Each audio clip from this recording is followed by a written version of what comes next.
आप सभी का स्वागत है मेरे YouTube क्लासेस पे। आज हम लोग CBSE NDP board class 11th का मैथ पढ़ेंगे और मैथ में चैप्टर का नाम है स्ट्रेट लाइंस। और स्ट्रेट लाइंस पे हम कुछ बेसिक चीज़ें जानेंगे, क्या है, जैसे कि स्लोप ऑफ ए लाइन, कैसे हम किसी लाइन का स्लोप निकालेंगे और कैसे हम बताएंगे कि 3 पॉइंट्स कोलिनियर हैं कि नहीं, कैसे हम मालूम करेंगे कि अगर 2 लाइन परपेंडिकुलर्स हैं तो उनके बीच में जो उनका स्लोप होता है उस स्लोप का रिलेशनशिप क्या है, और साथ में अगर 2 लाइन पैरेलल्स हैं तो उनके बीच में क्या इनके स्लोप का रिलेशनशिप है। ऐसे ही बहुत कुछ, और साथ में कुछ बेसिक कंसेप्ट इनसे रिलेटेड जो कि आप क्लास 10th में पढ़ चुके हो।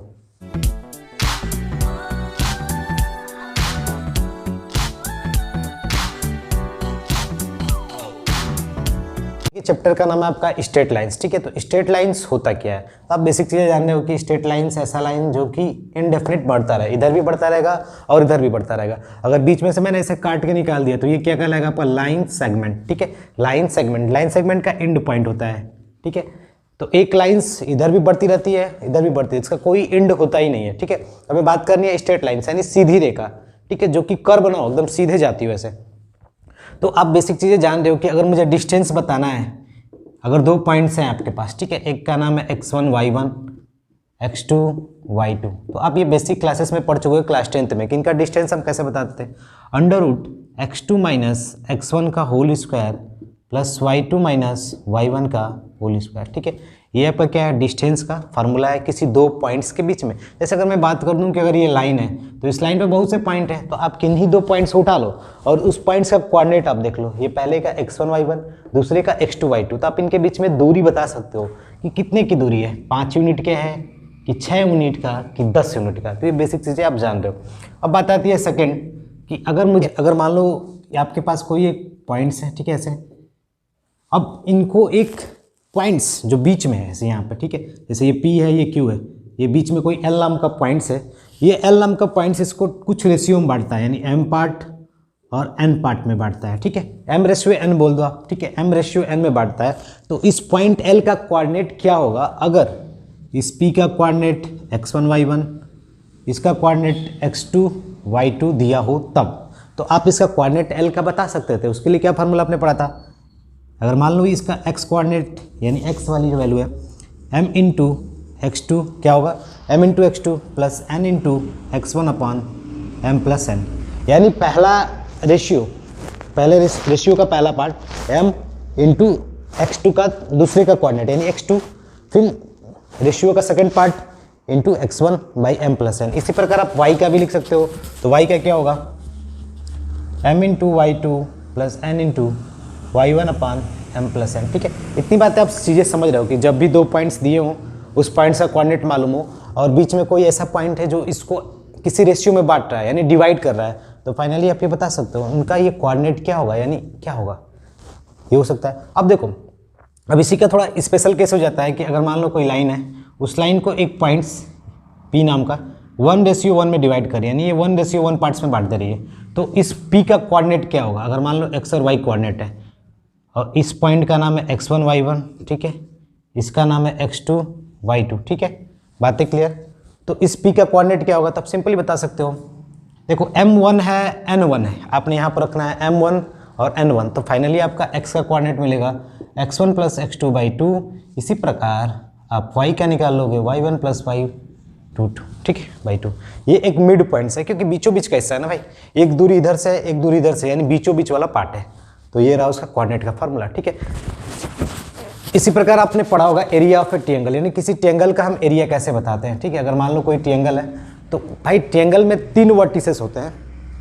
ठीक है, एक साइड ये रहा, एक साइड ये रहा, एक साइड ये रहा, ये वर्टेक्स, 3 वर्टेक्स। ठीक है, तो इस वर्टेक्स का यानी ये पॉइंट्स हो गए, तो इसका कोऑर्डिनेट भी होता था। ठीक है, x1 x2 y2 x3 y3। ठीक है, आपने ये तीसरा चीज़ समझा था यहाँ पे मिड पॉइंट। ठीक है, और चौथा चीज़ ये रहा। तो इसका आप एरिया भी बता सकते थे, पढ़ा था आपने कि एरिया का हम फार्मूला भी जानते हैं, वो क्या होता था, तो इसका एरिया होता था हाफ x1 यानी x1 coordinate y2 minus y3। बस आपको ये समझना है कि अगर आप यहाँ पे x1 ले रहे हो तो 1 टाइप का कोई चीज़ अंदर नहीं होना चाहिए, और होना क्या चाहिए, y2 और y3 होना चाहिए। फिर इसी प्रकार plus x2 y3 minus y1, फिर फाइनली आपका एक लास्ट में क्या हो जाएगा x3 y1 माइनस y2, ठीक है, बातें क्लियर। तो अब पॉइंट समझना बहुत जरूरी है, ठीक है, क्योंकि देखो x3 के साथ कौन है y1 y2, x2 के साथ कौन है y3 और y1, यहाँ तक बातें क्लियर। ब्रैकेट बंद कर देंगे, हाफ बाहर रहेगा, ठीक है। तो आप किसी भी फिगर का एरिया बता सकते हो जब उसके कोऑर्डिनेट्स हमें मालूम हो तब। इसी प्रकार आपने पैरेललोग्राम भी पढ़ा होगा, तो पैरेललोग्राम में क्या होता था, ऐसे 4 कोऑर्डिनेट होते थे, 1 2 3 4, हर एक कोऑर्डिनेट हमें मालूम होता था तो हम बीच में से डिवाइड कर देते थे। जैसे डिवाइड कर देते एक ट्रायंगल ऊपर वाला बनता था, एक ट्रायंगल नीचे वाला। तो इस ट्रायंगल का अगर मुझे एरिया निकालना है तो मैं यही फार्मूला लगाता था, हाफ x1 ब्रैकेट में y2 minus y3 plus x2 y3 minus y1, ये हाफ बाहर रहेगा, ठीक है। इसका प्रूफ भी था, आप क्लास 10 पे पढ़े होगे प्रूफ, हमें यहाँ पे ये नहीं जानना है, ये बस बेसिक चीज़ें थी जो हमने अभी जाना। अब बात आती है मेन टॉपिक्स क्या है कि स्लोप ऑफ ए लाइन, यानी किसी स्ट्रेट लाइन का स्लोप हम कैसे बताएंगे, उससे हमें समझना है, ठीक है। आखिर ये स्लोप ऑफ लाइन है क्या, तो चलिए हम देखते हैं। देखिए टॉपिक आपका स्लोप ऑफ ए लाइन, ठीक है। तो आप अगर बेसिक चीज़ बात करो कि अगर कोई एक लाइन है ऐसे, ठीक है, वो लाइन हॉरिजॉन्टल एक्स एक्सिस यानी जो आपका एक्स एक्सिस होता है ना, उससे कितना झुकी हुई है, ठीक है। अगर मान लो ये एंगल थीटा बना रही है यहाँ पर, अब एंगल कैसे नापते आप पढ़े भी होगे, ओरिजिन यहाँ से तो ऐसे चलते थे एंटी क्लॉकवाइज, यानी सुई की घड़ी की विपरीत दिशा में एंटी क्लॉकवाइज। ये आपका एक्स एक्सिस, आप इसे मान लो हॉरिजॉन्टल एक्स एक्सिस है, तो यहाँ पे थीटा बना रहा है लाइन, ठीक है। अगर इसी एक्स एक्सिस के जस्ट कोई दूसरा लाइन जस्ट एक्स एक्सिस के पैरेलल, तो वो भी क्या होता है, ऐसे होता है, तो यहाँ पे भी क्या बनाता है, थीटा। क्योंकि आप समझ रहे हो कि जब भी दो लाइन्स पैरेलल होंगे और उस पर आप एक ट्रांसवर्सल खींच दो, तो यहाँ पर अगर थीटा है तो यहाँ पर भी क्या होगा आपका, थीटा ही होगा ना, क्योंकि ये दोनों लाइन्स क्या आपस में पैरेलल्स हैं, ठीक है। तो बात यहाँ पे क्लियर हो गई कि ये थीटा है तो ऊपर वाला भी क्या होगा आपका, थीटा होगा, क्योंकि ये दोनों लाइन्स आपस में क्या है, पैरेलल्स हैं, क्या है, पैरेलल्स हैं, ठीक है। और ये एक्स एक्सिस, तो ये एक इंक्लिनेशन है, यानी इस लाइन झुका हुआ है थीटा डिग्री से, ये लाइन थीटा डिग्री से झुका हुआ है। तो बात आती है कि हम स्लोप कैसे बताएंगे भाई, तो स्लोप इक्वल टू क्या होता है, टेन थीटा, यानी एंगल मालूम होना चाहिए लाइन का कि वो एक्स एक्सिस से कितने पे झुकी हुई है, और उसमें 10 जोड़ दो, tan theta is a slope, यही इसका रिप्रेजेंटेशन है स्लोप का। तो slope equal to tan theta, slope को हम एक सिंबल देते हैं एम, ठीक है, तो आप समझ गए M equal to tan theta. बात खत्म हो गई स्लोप वाली। अब बात आती है आपकी कि स्लोप तो हमने समझा लाइन का, ठीक है। अब स्लोप जैसे मान लो कोई लाइन ऐसे दे दिया, ठीक है, इस लाइन पे 2 पॉइंट्स हैं, ठीक है, x1 नाम का एक पॉइंट है, y1 ये दूसरा पॉइंट है, x2 y2, ठीक है। तो भाई 2 पॉइंट्स हैं, एक ये रहा एक ये रहा, और हमें इनका स्लोप बताना है, तो कैसे बताएंगे। हमें तो बोला गया m equal to tan theta slope होता है किसी लाइन का, तो अगर ये 2 पॉइंट्स आ गए तो कैसे मैं स्लोप बताऊंगा। तो उस समय आपको करना क्या है, आप टेन थीटा का मतलब आपको आना चाहिए। टेन थीटा मतलब सिंपली मैं आपसे बोल दूँ कि यही लाइन है, ठीक है। तो यहाँ पर तो बहुत छोटा हो जा रहा है, लेकिन फिलहाल में आप समझ लेते हैं इतने में, ठीक है, ऐसे हम बोलेंगे ना, ठीक है। तो यहाँ पे जो एंगल बनेगा वो थीटा होगा, ठीक है। तो थीटा के सामने परपेंडिकुलर अपन बेस, तो टेन थीटा का मतलब क्या होता है, बेसिक चीज़ें आप जान रहे हो, परपेंडिकुलर अपन बेस। तो इसी का कंसेप्ट लगाएंगे और हम इस जो 2 पॉइंट्स है किसी लाइन पे, उसके हेल्प से हम स्लोप बता देंगे, ठीक है। क्योंकि आप लाइन का कोई भी 2 पॉइंट्स उठा लो, स्लोप हर जगह बराबर ही आना है, ठीक है। जैसे देखो यहाँ पर हम समझते हैं, जैसे अगर मान लीजिए आपका ये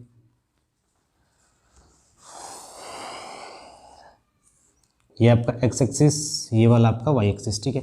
अगर हमने एक लाइन ऐसे टिट किया, ठीक है, एक पॉइंट सी रहा, एक पॉइंट सी रहा, कोई भी 2 पॉइंट्स उठा लेना, आप यहाँ पे भी पॉइंट ले सकते थे, यहाँ पे भी ले सकते हैं, कोई भी 2 पॉइंट्स ले लो, तो स्लोप बराबर ही आना है, क्योंकि एक लाइन की बात हो रही है ना, लाइन पे हर एक पॉइंट सेम स्लोप वाले होंगे, हर एक 2 पॉइंट का स्लोप सेम होगा, ठीक है। तो यहाँ पर देखो भाई, अगर मैं बोलूँ कि इसका कोऑर्डिनेट है आपका x1 y1, ठीक है, इसका कोऑर्डिनेट है x2 y2, बातें क्लियर, ठीक है। तो अगर मैं बोल दूं कि ये एक्स एक्सिस है, तो इसके जस्ट पैरेलल क्या होगा, ये भी होगा, that is also x axis, जो इसके पैरेलल होगा, क्या होगा, इसके पैरेलल होगा। तो अगर यहाँ पे ये एंगल थीटा बना रहा है ये लाइन, ठीक है, तो जब थीटा बना रहा है तो थीटा का मतलब तो भाई इंक्लिनेशन है, बस झुकाव है। तो हमें स्लोप कैसे पता चलेगा, तो स्लोप इक्वल टू क्या होता है, अभी आप पढ़े थे, slope equal to tan theta. तो टेन थीटा बोलता क्या है, परपेंडिकुलर अपन बेस। तो परपेंडिकुलर क्या होगा, ये दूरी परपेंडिकुलर होगी, तो कैसे निकालेंगे। आप देख रहे हो कि ये y2 वाला है वैल्यू, ऊपर जाओगे तो y2, और ये वाली वैल्यू क्या है, y1, यानी ये y1 है। तो जब ये y1 यानी यहाँ से यहाँ तक ये y1 है, तो ये भी क्या होगा, y1 ही तो होगा, y1 ही होगा। और इस कोऑर्डिनेट पे x क्या होगा, तो x2 होगा, यानी हमने इस पॉइंट का कोऑर्डिनेट निकाल लिया। कैसे निकालते हैं आप बेसिक चीज़ें जान रहे हो, ये पॉइंट्स इस प्लेन में कहाँ पर है भाई, यहाँ पर है, तो यहाँ से यहाँ तक कि x की दूरी क्या है x2, क्योंकि मैंने x2 इसको भी बोला था, तो ये भी x2। और ये कितनी ऊंचाई पर है यहाँ से, y1 की ऊंचाई पर, देखो क्योंकि ये y1 की ऊंचाई पर है ना ऐसे। बस देखो किसी भी प्लेन में पॉइंट से हमें ये मालूम चलता है कि पॉइंट ओरिजिन से कहाँ पर है, हम आइडेंटिफाई करते हैं कि ओरिजिन से किधर है, ठीक है। देखिए तो tan theta equal to perpendicular upon base, तो परपेंडिकुलर कितना होगा, परपेंडिकुलर मतलब यहाँ से यहाँ तक की दूरी। तो आप जब इसको डिस्टेंस फार्मूला लगाओगे ना तो x2 कैंसिल हो जाएगा 0, y2 माइनस y1 का होल स्क्वायर, तो फाइनली y2 माइनस y1 होगा। तो y2 minus y1 perpendicular base कितना होगा, तो फिर डिस्टेंस फार्मूला लगाना, y1 minus y1 0, x2 minus x1 under root में बचेगा ना। डिस्टेंस फार्मूला क्या है, under root x2 minus x1 का whole square plus y2 minus y1 का होल स्क्वायर। ये दूरी कितनी होगी, x2 माइनस x1 होगी। यही आपका क्या हो गया, स्लोप ऑफ ए लाइन। जब भी किसी लाइन के दो पॉइंट्स दिए हों तो हम उसका स्लोप बता सकते हैं किस फार्मूले से, y2 माइनस y1 अपान x2 माइनस x1, ठीक है। बातें क्लियर। अभी अपने कैसे बताया, तो अपने टेन थीटा बताया कि एंगल क्या है, टेन थीटा, थीटा एंगल है, स्लोप क्या है, टेन थीटा। तो ये दूरी हम निकाल लेंगे, y2 है, ये y1 है, तो y2 माइनस y1 की दूरी होगी ना, क्योंकि x2 तो बराबर ऐसे में भाई माइनस करेंगे तो खत्म हो जाएगा, ठीक है। बातें क्लियर। और ये कैसे डिस्टेंस निकालते हैं, तो डिस्टेंस फार्मूला आप जान रहे हो, under root x2 minus x1 का whole square plus y2 minus y1 का होल स्क्वायर, ठीक है। इसी फार्मूले से मैंने ये निकाला, ये दूरी y2 माइनस y1, ठीक है। अब क्वेश्चन कैसा हो सकता है कि क्वेश्चन आपसे दे देगा कि एक लाइन है, ठीक है, इसका कोऑर्डिनेट है 1 2 4 5, ठीक है। अब आपसे बोल देगा इसका स्लोप बता दो, यानी इसका स्लोप क्या है भाई, ठीक है। तो स्लोप आप बता सकते हो, सिंपल सी बात है। कैसे, देखो टेन थीटा इक्वल टू क्या होता है, y2, यानी जो ज़्यादा अमाउंट है उसको y2 बोल दो, ठीक है। या आप ये भी बोल सकते हो कम अमाउंट वाले को y2 बोल दोगे। अगर मान लो इसको x1 y1 बोल रहे हो तो इसको x2 y2 बोलो, या इसको x1 y1 बोलो, इसको x2 y2, ठीक है। तो y2 माइनस यानी 5, मैंने इसको y2 बोला, y1 x2 माइनस x1 यानी 3 बटा यानी 1। तो टेन थीटा की वैल्यू कितनी आ गई आपकी, 1 के बराबर आ गई, यानी आपका टेन थीटा क्या है, 1 is slope of this line. अब पूछ सकता है ये लाइन हॉरिजॉन्टल एक्स एक्सिस से कितनी झुकी हुई है, तब भी आप बता सकते हो कैसे, टेन थीटा इक्वल टू 1, तो थीटा की वैल्यू कितनी होगी 45, क्योंकि थीटा की किस वैल्यू के लिए 1 होता है, 45, ठीक है। अब देखो यहाँ पर अब 45 तो होता है, लेकिन एक और एंगल होता है जो कि आप पढ़ चुके हो, लेकिन वो एंगल हमें ट्रीट नहीं करना, हमें 0 से 180 के बीच में ही लेना है, ठीक है। 0 से 180 के बीच में ही लाइन को लेना है, ठीक है। क्योंकि अगर आप लाइन बना रहे हो ना तो ऐसे बनाओगे, ऐसे बनाओगे, या तो ऐसे बनाओगे या तो ऐसे बनाओगे, ठीक है। या तो एक्स एक्सिस पे पूरा सटा के बनाओगे ऐसे, अगर ऐसे मेजर करो तो 180 का लाइन होगा, ठीक है। बातें क्लियर। तो ये थीटा 45। अब चलते हैं नेक्स्ट, ठीक है। वो लाइंस का स्लोप, यानी वो जो लाइन है वो हॉरिजॉन्टल एक्स एक्सिस से एक्यूट एंगल नहीं बना रही। अभी तक आपने एक्यूट एंगल का कंसेप्ट जाना था कि अगर ये कोई लाइन है ऐसे, ठीक है, ये थीटा बना रही है, तो ये एक्यूट एंगल के लिए मैंने इसके पहले बताया था इसका स्लोप क्या होगा अगर दो पॉइंट्स मालूम होता है ऐसे।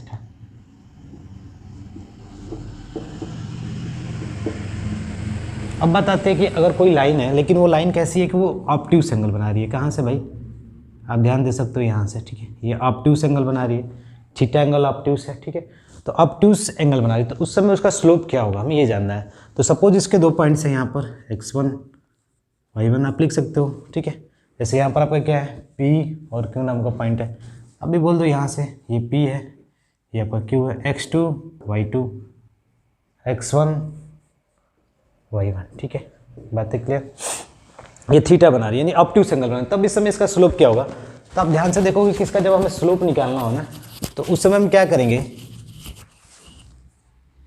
कि अब देखो ये जब अब टेन थीटा खोजने जाओगे ना, तो टेन थीटा ऑब्ट्यूस हो रहा है, ठीक है। तो हम फाइनली इधर वाले एंगल पाएंगे।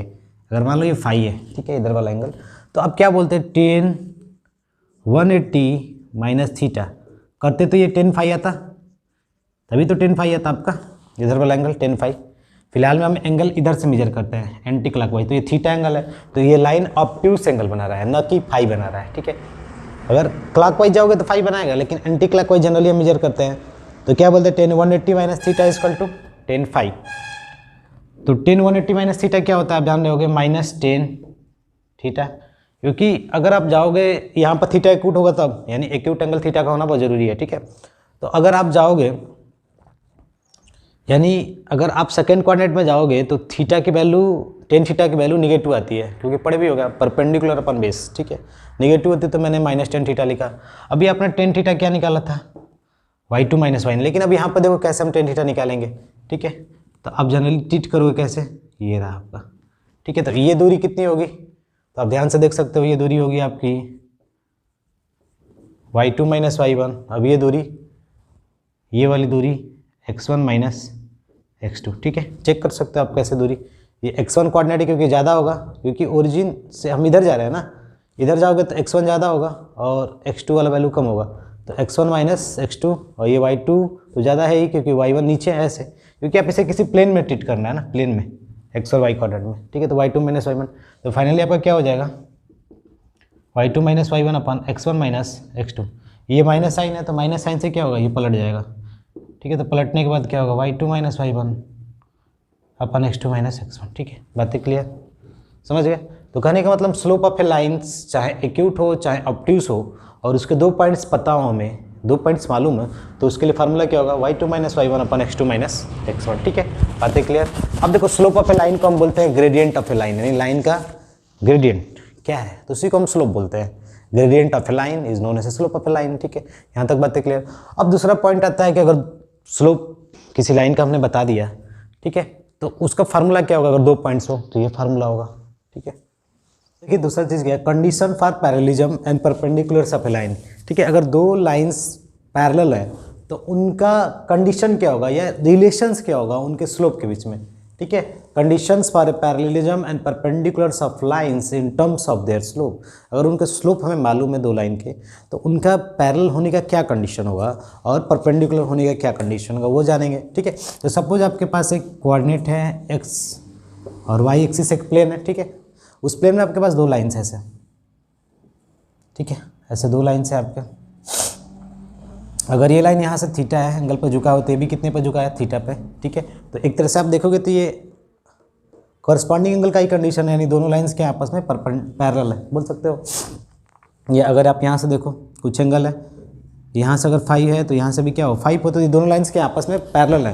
तो जब ये पैरेलल है तो आप देखोगे ध्यान से कि इसका जो स्लोप होगा ना इस वाले लाइन का, अगर मान लो m1 है तो m1 इक्वल टू क्या बोलोगे 10 पाई, क्योंकि हम स्लोप कैसे लेते हैं एंटी क्लॉकवाइज। इसका स्लोप क्या होगा m2 इक्वल टू 10 5, क्योंकि ये वाला लाइन का स्लोप m2 हमने माना, m2 इक्वल टू 10 5।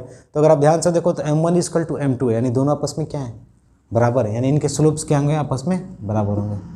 कब, जब दो लाइंस पैरेलल हो। पैरेलल का मतलब आप समझ रहे हो भाई, जैसे कि जब भी दो लाइंस पैरेलल होते हैं तो उनमें कॉरस्पॉन्डिंग एंगल्स इक्वल होता है। सपोज मैंने दो लाइन ऐसे दिखाया, ठीक है। अब यहाँ पर आप देखोगे ध्यान से, ये दोनों लाइन पैरेलल है, तो ये मैं बोल दूँ कि हॉरिजॉन्टल एक्स एक्सिस से कितना एंगल बना रही है, तो उसी एक्स एक्सिस पर है ना, तो ये 0 0 एंगल बना रहे हैं, यानी इसका स्लोप और इसका स्लोप बराबर है। यानी कहीं भी दो लाइन पैरेलल होगा तो स्लोप क्या होंगे, आपस में बराबर होगा। आप यह याद रखिएगा, ठीक है।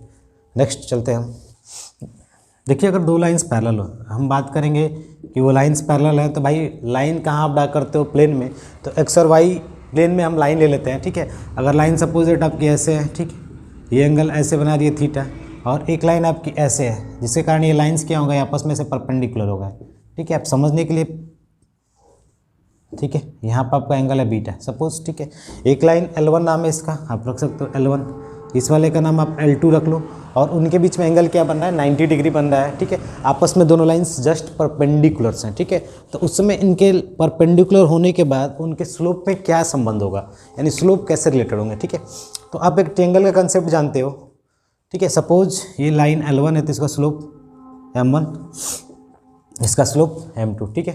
तो आप एक ट्रायंगल का कंसेप्ट जानते हो कि जब भी दो लाइंस परपेंडिकुलर हो, ठीक है, तो परपेंडिकुलर हो तो यहाँ पे जो ये एंगल 90 बन रहा है और ये थीटा, तो 90 और थीटा को जोड़ दूँ तो किसके बराबर होगा, अब हम सोचो ध्यान से। तो आप देखोगे कि ये ट्रायंगल है भाई, तो ट्रायंगल में एक कंसेप्ट पढ़े थे हम लोग कि जब भी एक ट्रायंगल हो, और ये लाइन में थोड़ा आगे बढ़ाता हूँ, तो यहाँ पे जो एंगल बनता है ना ऐसे, ये किसके बराबर होता है, इस एंगल और इस एंगल के जोड़ के बराबर होता है, ठीक है।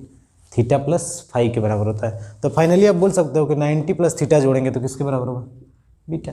अगर आपको ये नहीं आ रहा है तो आप कर भी सकते हो, कैसे, सपोज 50 60 50 60 110, तो फाइनली ये कितने का होगा, 70 का। तो ये पूरा 180 का है, तो ये वाला वैल्यू कितने का होगा, 100। 10 का होगा कि नहीं, आप समझ रहे हो 110 का होगा। यहाँ तक बातें क्लियर, ठीक है। तो 90 प्लस थीटा किसके बराबर हो गया, बीटा के बराबर, यहाँ तक हम समझ गए। तो चलो ठीक है, 90 प्लस थीटा बीटा के बराबर हो गया। तो अगर मैं आपसे बोल दूँ दोनों साइड में 10 लगाना चाहता हूँ, क्यों 10 लगाना चाहता हूँ अभी आपको समझ में आएगा।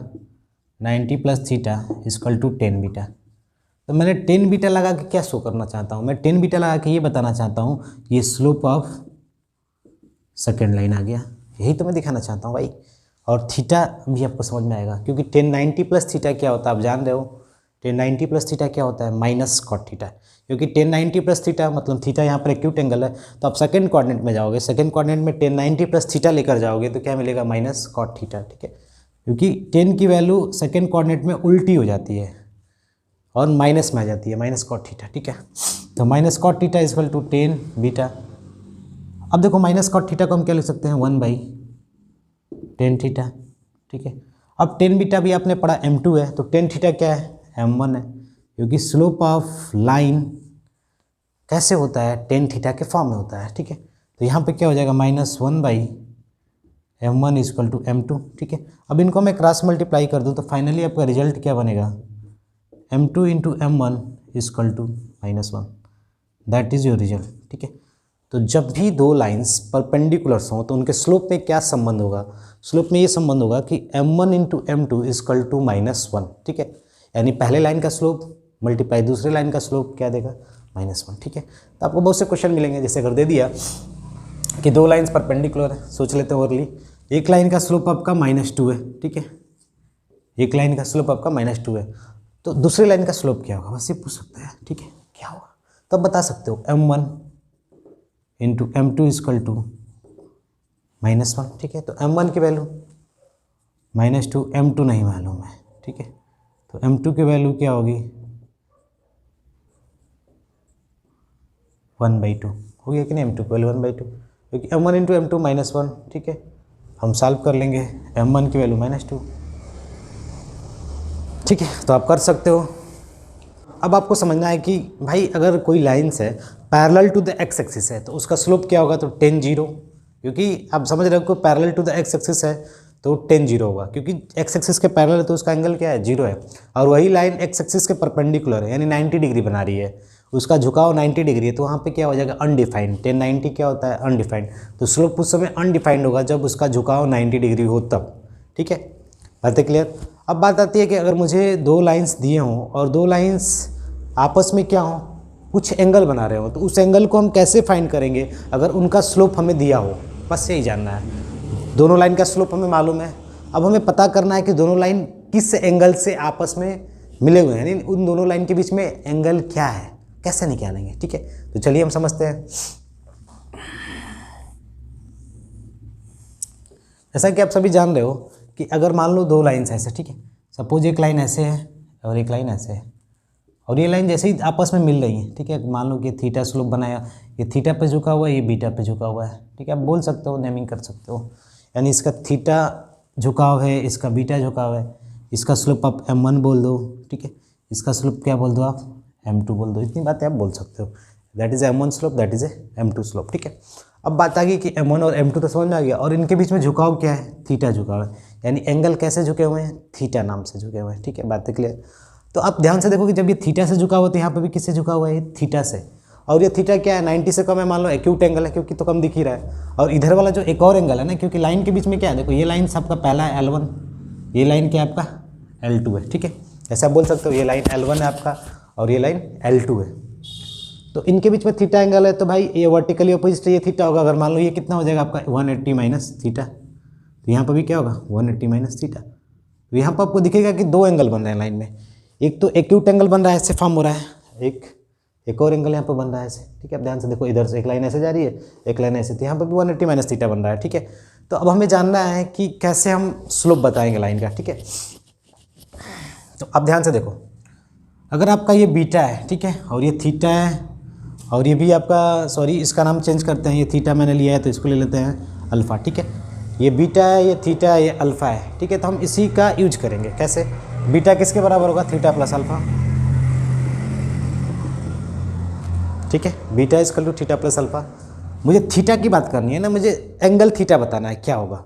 तो मैं अगर अल्फ़ा को इधर लाता हूँ तो beta minus alpha equal to theta हो जाएगा, और दोनों साइड मैं टेन ले लेता हूँ, यानी टेन थीटा है तो इधर भी tan theta.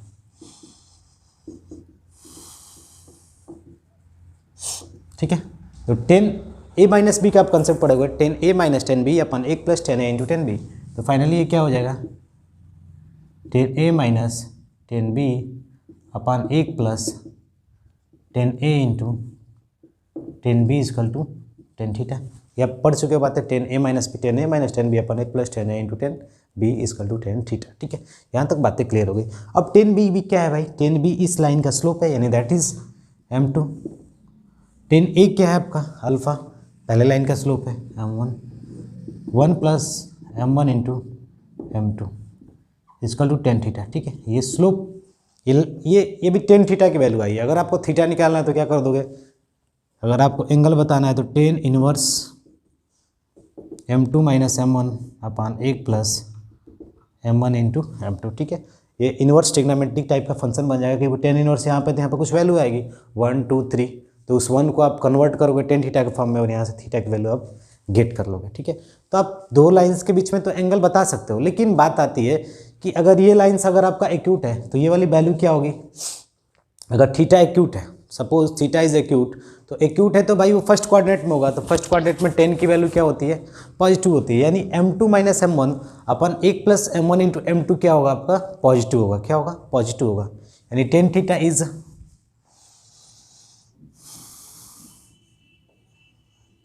Is positive if theta is acute.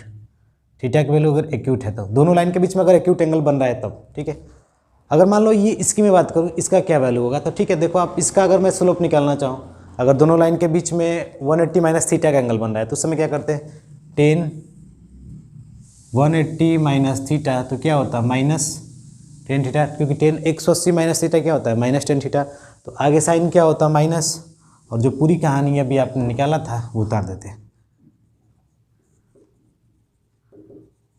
ठीक है, तो आप ध्यान से देखोगे कि जब आपका दो लाइंस के बीच में एक्यूट एंगल बन रहा है तो m2 माइनस m1 अपन एक प्लस m1 इंटू m2 वो पॉजिटिव है। अगर यही एंगल ऑब्ट्यूस हो जाए तो इसकी वैल्यू क्या हो जाएगी, निगेटिव। सिंपल सी बात है भाई, अगर मान लो ये इस साइड में ऑब्ट्यूस है तो निगेटिव आ रहा था, अगर इस साइड में आपका एक्यूट है तो पॉजिटिव आ रहा था। अगर मैं जस्ट रिवर्स कर दूँ कहानी को मैं क्या कर दूँ, लाइन को मैं थोड़ा और फैला दूँ, ठीक है ऐसे, और इसको मैं थोड़ा और ऐसे तिरछा कर दूँ। ठीक है, तो यहाँ पर देखो आप ध्यान से, तो ये वाला बढ़ जाएगा और ये वाला कम हो जाएगा, यानी ये ऑब्ट्यूस हो गया और ये क्या हो गया एक्यूट। तो वही बात है कि अगर एक एक्यूट है तो दूसरा क्या बनेगा ऑब्ट्यूस, अगर दूसरा एक्यूट है तो ये वाला ऑब्ट्यूस। ठीक है, और उस समय स्लोप क्या होगा, एक बार पॉजिटिव एक्यूट के लिए, ऑब्ट्यूस के लिए निगेटिव। ठीक है, तो जब भी आपको स्लोप बताना हो, ठीक है, m2 m1 लाइन के जब भी दो लाइन का आपको उनके बीच में एंगल बताना हो, यानी कितने एंगल्स बन रहे हैं लाइन के बीच में,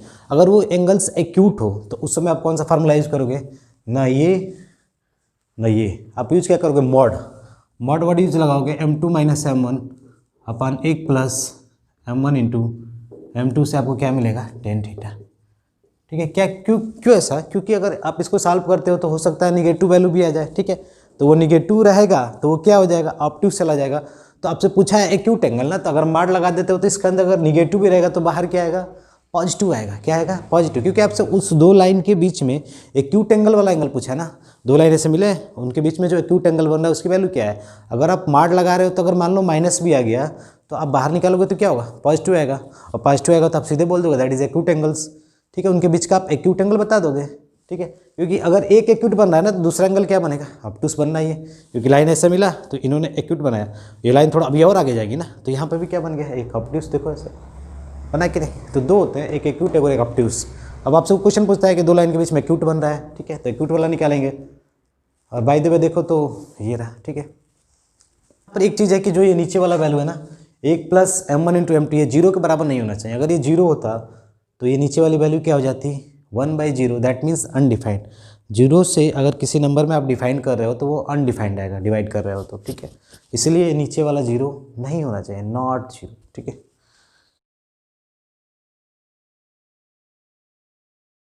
अब देखिए बात आती है कि अगर 3 पॉइंट्स हैं, ठीक है, कोई लाइन है, उस लाइन पे बहुत से पॉइंट होते हैं, तो मैंने अगर आपको 3 पॉइंट्स दे दिया और ये बोला कि क्या ये तीनों पॉइंट्स कोलिनियर हैं, तो आप कैसे बोलोगे? कोलिनियर मतलब एक ही लाइंस पे वो क्या कर रही है, पॉइंट्स लाई कर रही हैं।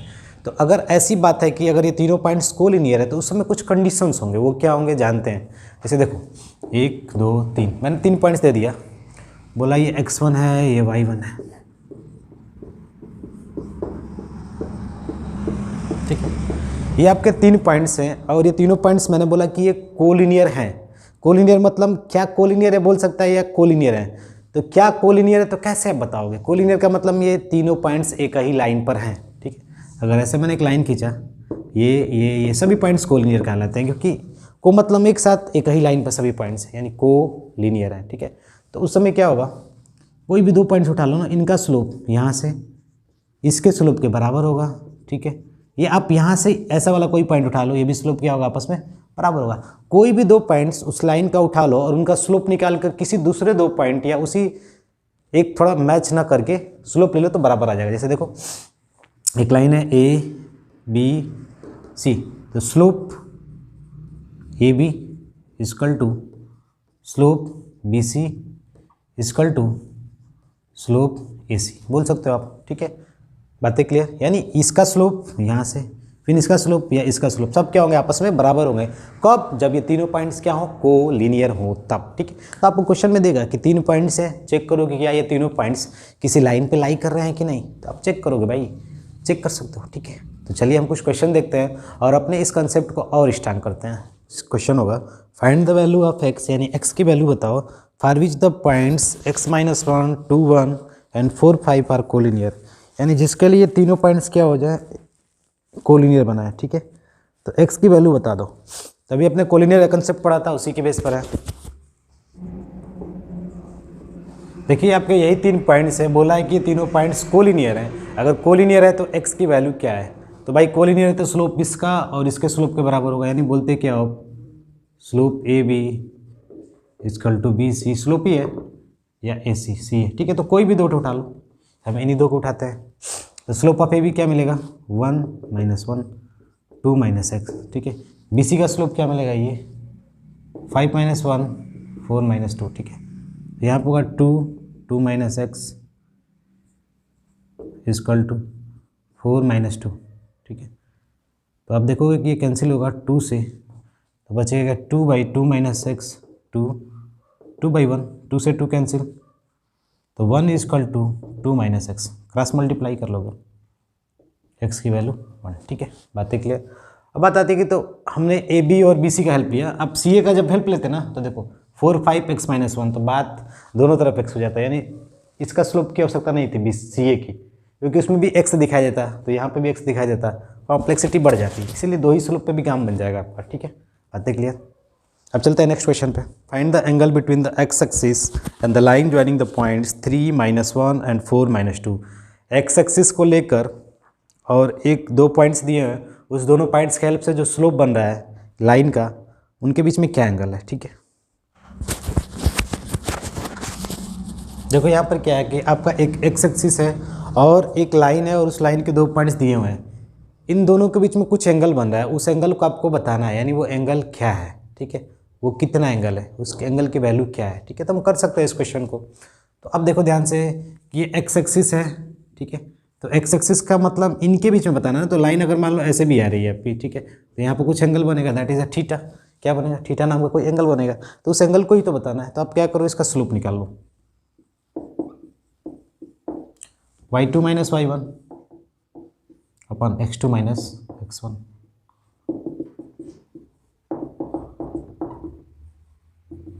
यानी -1, क्या हो गया आपका -1, ठीक है। समझ रहे हो आप बात को, y2 - y1 अपन x2 - x1, यानी जो ये लाइन है इसका स्लोप क्या हो गया आपका -1, ठीक है। अब -1 स्लोप आया तो आप सोच रहे हो कि ये तो एक गुड टाइप का स्लोप दिख रहा है यहाँ पे, तो वो लाइन कैसी होगी आप अब समझ गए होगे, ये x एक्सिस होगा आपका और ये लाइन ऐसे होगी, ठीक है। तो पहले हम स्लोप निकालते हैं, स्लोप निकालने के बाद आप फिगर को आइडेंटिफाई कर सकते हो। ये वाला आपका फिगर नहीं, वो फिगर ये होगा, ठीक है, क्योंकि यहाँ पे स्लोप निगेटिव आ रहा है। निगेटिव स्लोप का मतलब ये एंगल ऑब्ट्यूस है, क्योंकि आप पढ़े थे ना यानी m equal to tan theta, यानी स्लोप टेन थीटा के बराबर होता है। अगर टेन थीटा निगेटिव है इसका मतलब वो ऑप्टिव एंगल की तरफ जा रहा है 90 से अधिक। तो ये वाला आपका लाइन होगा जिस पे ये पॉइंट्स होंगे, ठीक है। और ये आपका एक्स एक्सिस, तो ये एंगल बताना है। तो एंगल कैसे बताएंगे, तो आप समझ गए यहाँ पे क्या है -1।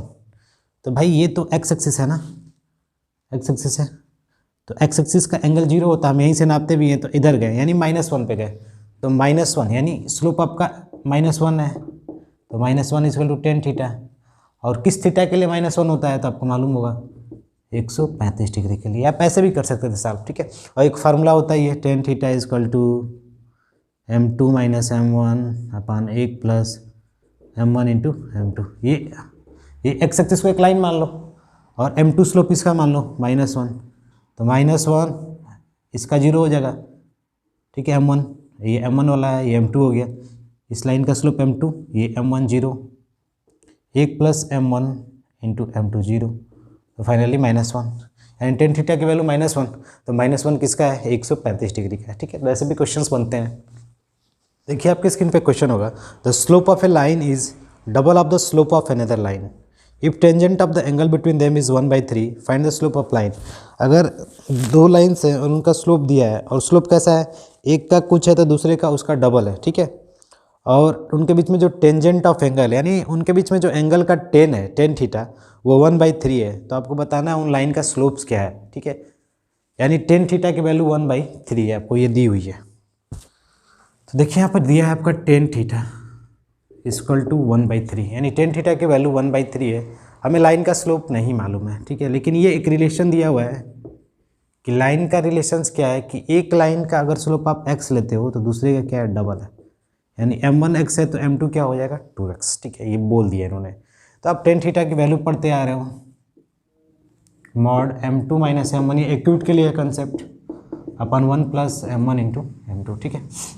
तो m2 की वैल्यू 2x माइनस m1 अपन 1 प्लस m1 इंटू m2।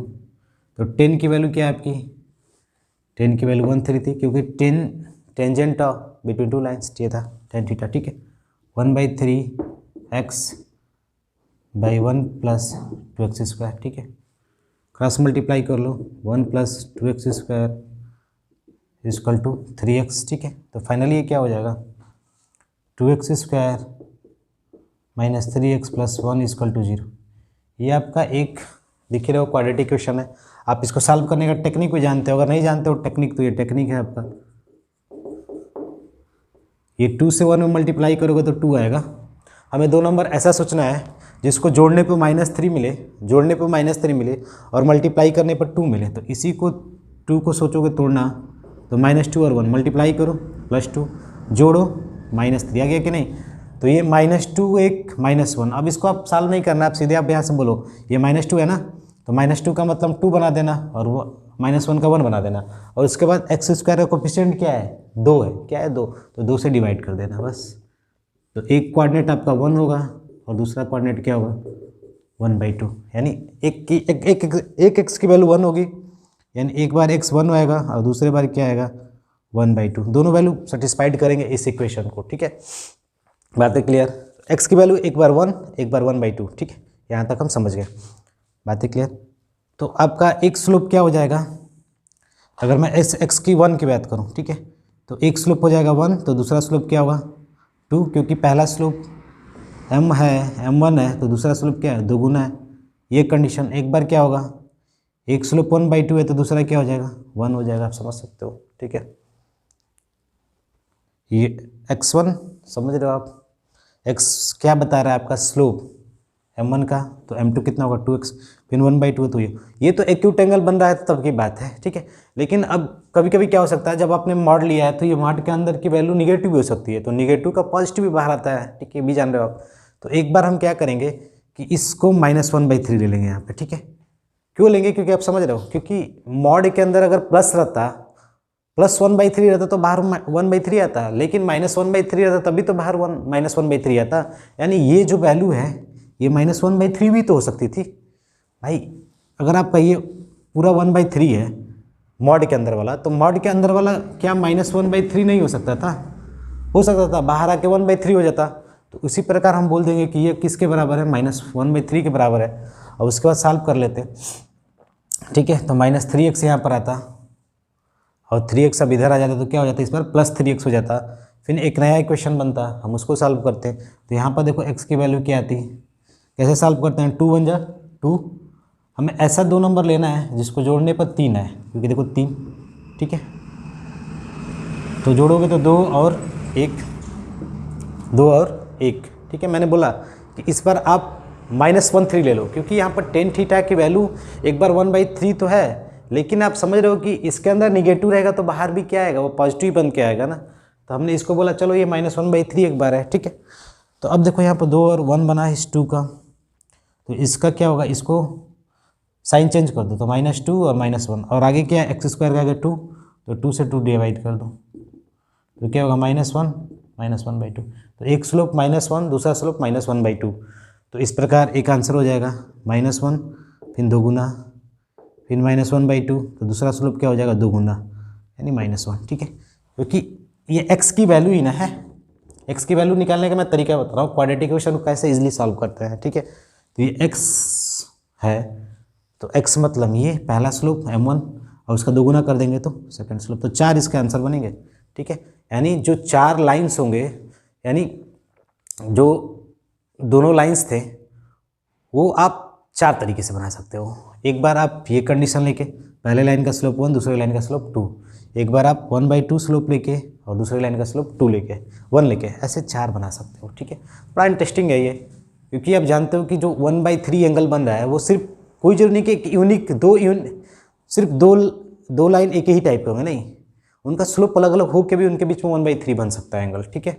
यहाँ पर आपको दिख रहा है 4 आंसर, यानी एक लाइन 1 स्लोप का, दूसरा लाइन 2 स्लोप का, एक 2 लोगों का लाइन एक ऐसे बन सकता है, या ऐसे बन सकता है, या ऐसे या ऐसे, ठीक है। आप देखोगे कि माइनस वाला लाइन भी, यानी माइनस स्लोप वाला लाइन भी अपने बीच में एंगल एक्यूट कर सकता है, यानी 1/3 रख सकता है, ठीक है। तो आप देख रहे हैं -1 का मतलब ये कब क्या है, ये सब ऑब्ट्यूज एंगल वाले लाइन है, ठीक है। बात है क्लियर। तो आज के लिए बस इतना ही, मिलते हैं अगली क्लास में, तब तक के लिए धन्यवाद। अगर आपने मेरे इस चैनल को सब्सक्राइब नहीं किया है तो एक बार सब्सक्राइब जरूर करें, और पसंद आए तो लाइक और शेयर जरूर करें।